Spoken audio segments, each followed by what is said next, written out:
दोस्तों जब भी घर की कंस्ट्रक्शन करवाते कुछ कॉन्ट्रैक्टर होते हैं वह सिर्फ प्रॉफिट के पीछे लगे होते हैं कि कितना प्रॉफिट निकल सके उतना अच्छा है। क्वालिटी की कोई फिक्र नहीं होती उनको। बाद में जब घर के अंदर क्रैक्स आते हैं वो आपको बेवकूफ़ बना के मूर्ख बना देते हैं। लेकिन अगर यह वीडियो आप देखेंगे तो गारंटी है कि आप क्वालिटी खराब नहीं होने देंगे अपने घर की, और आपका घर भी स्ट्रांग बनेगा और आप मूर्ख भी नहीं बनेंगे। कॉन्ट्रैक्टर का काम होता है प्रॉफिट तो उसे चाहिए चाहिए 10 से 15%, बट लेकिन यहाँ पे कॉन्ट्रैक्टर क्या करता है, वो कोशिश करता है कि वो 30 से 40% प्रॉफिट निकालने की।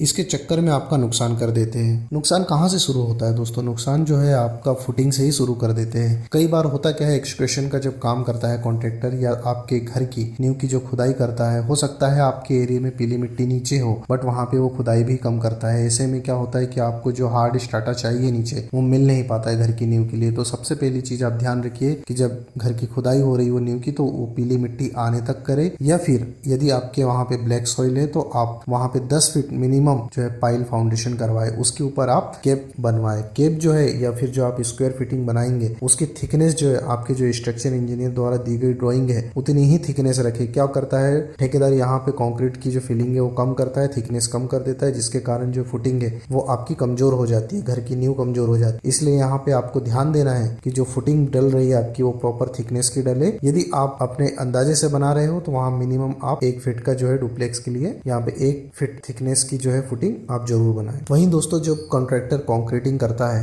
तो कंक्रीटिंग में जो ग्रेड होता है हमारा M20, जैसे कि मैंने प्रीवियस वीडियोस में कई बार बताया है और इसका जिक्र किया है M20 ग्रेड के बारे में। यदि आपने नहीं देखा है तो आप वो वीडियो देख लीजिए, मैं डिस्क्रिप्शन में आपको लिंक दे देता हूँ, वहां से आप उस वीडियो को देख सकते हैं M20 क्या होता है। दोस्तों आप जब भी घर बनवाते हैं तो वहां पे कंक्रीटिंग के समय काफी ध्यान रखना होता है आपको। जैसे आपकी कोई भी RCC का कोई भी मेंबर हो जिसकी की कास्टिंग हो रही हो, जैसे आपका फुटिंग हो गया, प्लिंथ बीम हो गया, कॉलम हो गया या स्लेब हो गया या DPC हो गया, कोई भी मेंबर हो RCC का जहाँ पे मटेरियल लग रहा हो वहां पे आप M20 का ग्रेड चलाइए। यहाँ पे मैं एक बार फिर बता देता हूँ, आपका 1 पार्ट जो है सीमेंट है, 1.5 पार्ट आपका सैंड है और 3 पार्ट आपका एग्रीगेट है। ये कंक्रीट जो है घर के लिए बहुत ही उत्तम क्वालिटी का होता है और इसी ग्रेड का कंक्रीट बनवाइए। होता क्या है दोस्तों, कई बार कंक्रीट जब बनाते हैं कॉन्ट्रैक्टर तो वहां पे क्या करते हैं, वो सीमेंट डालने में कमी कर देते हैं, या तो वहां पे आप वो सैंड बढ़ा देंगे या एग्रीगेट बढ़ा देंगे, जिसके कारण जो है आपके कंक्रीट की जो क्वालिटी है वो कमजोर हो जाती है। तो यहाँ पे आपको ये भी ध्यान रखना है कि आपके घर का जो कंक्रीट है वो कमजोर ना हो और इसके ऊपर आपको ध्यान देना है। वहीं दोस्तों यदि हम स्टील की बात करें तो घर में जो लगने वाला स्टील होता है जनरली ये हमारे 8 mm, 10 mm और 12 mm और 16 mm का जो स्टील है ये यूज होता है। यदि एक इसे सिंपल वे में मैं बताऊं तो यहाँ पे जैसे मान के चलते यदि आपके column two column distance 10 feet है तो यहाँ पे आपको जो स्टील जो बीम में यूज होगा वो 10 mm और 12 mm का होगा, है ना। तो ऐसे ही आप एक अंदाजा लगा सकते हैं। यदि आपको बेवकूफ बना रहा हो कॉन्ट्रैक्टर, वो कहता है कि मैं 10 mm पे आपको 15 फीट के बीम में स्टील बांध के दे दूंगा, तो यहाँ पे ये पूरी गलत प्रैक्टिस है। या तो आप अपने स्ट्रक्चर इंजीनियर आर्किटेक्ट से इसमें सलाह लें, या यदि आपको आइडिया लगाना हो तो यहाँ पे मैं जनरली बता देता हूँ कि यदि आपकी कॉलम टू कॉलम की जो डिस्टेंस होती है उसके अकॉर्डिंग आप स्टील एक मान के चल लीजिए। यदि आपका 10 फीट का स्पान है तो 10 mm या 12 mm का स्टील जो आप यूज करें। यदि आपको 15 से 16 फीट का जो स्पान है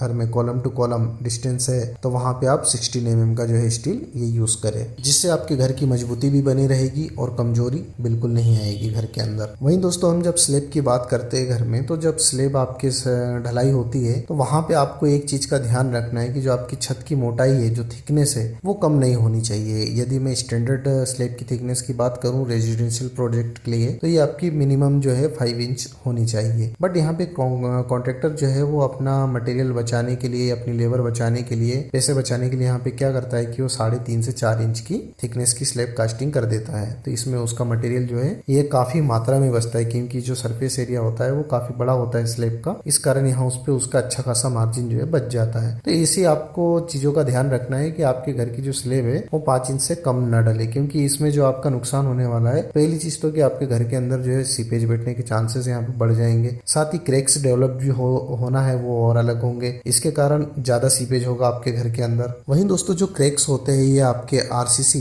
आपके कंक्रीट के अलावा जो है ब्रिक में भी आते हैं और प्लास्टर में भी आते हैं। तो वहीं पे जब आपके घर के लिए ब्रिक्स आप मंगवाए तो यहाँ पे ये ध्यान रखना है कि ब्रिक जो है आपस में जब 2 ब्रिकों को आप टच करेंगे, उन्हें जोर से टक्कर मारेंगे तो ये आपको एक मेटल साउंड क्रिएट होना चाहिए। साथ ही आप उसका ध्यान रखिए कि जो एजेस है, जो आपकी ब्रिक है, चाहे वो रेड ब्रिक हो या फ्लैश हो या आपने ब्लॉक लिए हो, उसके जो कोने हैं वो आपके टूटे हुए नहीं होना चाहिए, जिससे कि आपको आइडिया लग जाता है कि ये ब्रिक कमजोर है या मजबूत है। यदि उसके कोने टूटे हुए हैं तो इसका मतलब कि वो कमजोर ब्रिक है, उसे प्रॉपर पकाया नहीं गया है ना। तो आपको ऐसी ब्रिक खरीदनी है जिसकी कोने जो है झड़े ना हो और जब आपस में टकराए तो मेटल साउंड क्रिएट करे। और ऊपर से आप उसे गिरा के देख लीजिए तकरीबन 5 से 7 फीट की हाइट से, जिससे कि वो टूटना नहीं चाहिए उस ब्रिक ने। तो ये एक उत्तम क्वालिटी की ब्रिक होती है, जिसके कारण ये यदि आप अच्छी से अच्छी ब्रिक लगाएंगे अपने घर में तो इसमें यहाँ पे फायदा ये होगा कि आपके क्रैक्स वगैरह जो है ये डेवलप नहीं होंगे, दीवार में मजबूती बनी रहेगी। इसके ऊपर आप अलमीरा या कोई भी फर्नीचर वर्क करेंगे तो वहां पे भी आपको कोई प्रॉब्लम नहीं आने वाली है। यहाँ पे आप डबल AC ब्लॉक का भी इस्तेमाल कर सकते हैं। आज के समय के अनुसार ये बहुत ही अच्छी क्वालिटी में और आपको बहुत ही एक अच्छा ऑप्शन अवेलेबल है मार्केट में रेड ब्रिक के अलावा। वहीं जो मसाला बनाते हैं मिस्त्री लेबर, आपने ये घर की जुड़ाई प्लास्टर इन दोनों चीजों के लिए, तो आप कॉन्ट्रेक्टर को स्पष्ट बता के रखिए कि आपके घर के अंदर यदि 4 इंच की दीवार है उसके लिए आपको 1:4 का जो है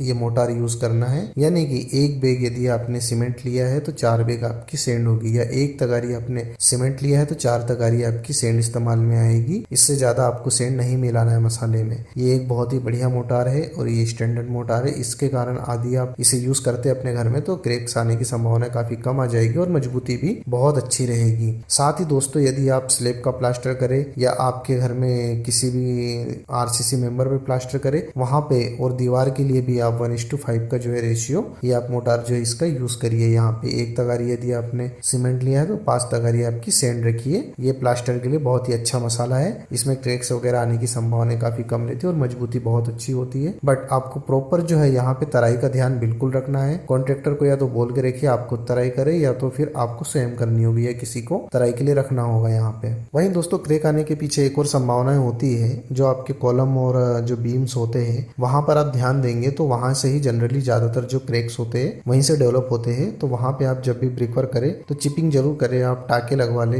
अपने कॉलम के ऊपर, बीम के ऊपर, और फिर उसमें चटनी लगा के फिर आप जो है ब्रिक वर्क करें। और जब आप प्लास्टर करते हैं वहां पे उस जॉइंट के ऊपर तो वहां पे आप चिकन में इसका इस्तेमाल करें, उसे कील से अच्छी तरीके से ठोक ले, उसके बाद में प्लास्टर करवाए। तो यहाँ पे 90% चांसेस है कि आपके घर के अंदर क्रैक्स आने की संभावनाएं कम हो जाएगी। वहीं दोस्तों पुट्टी पेंट में यदि हम बात करते हैं तो जनरली हमारे घर में, अधिकतर घरों में आपने देखा होगा तो वहां पे पुट्टी का इस्तेमाल किया जाता है। बट दोस्तों आज के समय में पुट्टी के अलावा बहुत ही अच्छे ऑप्शंस अवेलेबल है मार्केट में, जैसे कि आप रस्टिक जो है ये से इस्तेमाल कर सकते हैं टेक्सचर के रूप में। इसे आप आउटर की जो आपकी वॉल्स है वहां पे इस्तेमाल कर सकते हैं, क्योंकि ये वाटरप्रूफ होता है, जिसके कारण आपके घर के अंदर सीपेज की जो समस्याएं होती है उससे आप बच सकते हैं। वॉल्स का प्लास्टर खराब नहीं होगा और ये बहुत ही लंबी लाइफ है इसकी। आप 8 से 10 साल के लिए आप फ्री हो जाएंगे यदि आपने इस चीज को एक बार अपने घर में लगा लिया। बाहर आउटर में तो घर के अंदर तो आप पुट्टी ही करिए, ये बहुत ही अच्छा ऑप्शन है। वॉल की फिनिशिंग बहुत अच्छी आती है। ये POP पनिंग भी करवा सकते हैं आप घर के अंदर। दोस्तों ये कुछ उपाय थे जो कि घर बनाने के समय आपको ध्यान रखने होते हैं, जिससे कि आपकी लागत और क्वालिटी जो है ये मेंटेन होती है। किसी भी कॉन्ट्रैक्ट को देने से पहले आपको इन चीजों को आपको बहुत ही अच्छे तरीके से कॉन्ट्रैक्ट नोट बनवा के उसके ऊपर मेंशन करना होता है और उसके ऊपर आपको साइन लेने होंगे कॉन्ट्रैक्टर के, और आपके भी साइन रहेंगे उस नोट पे। तो आप इन चीजों का ध्यान रखिए, आपके घर की जो क्वालिटी वो बराबर मेंटेन रहेगी और बहुत ही अच्छी तरीके से आपका घर बनेगा दोस्तों।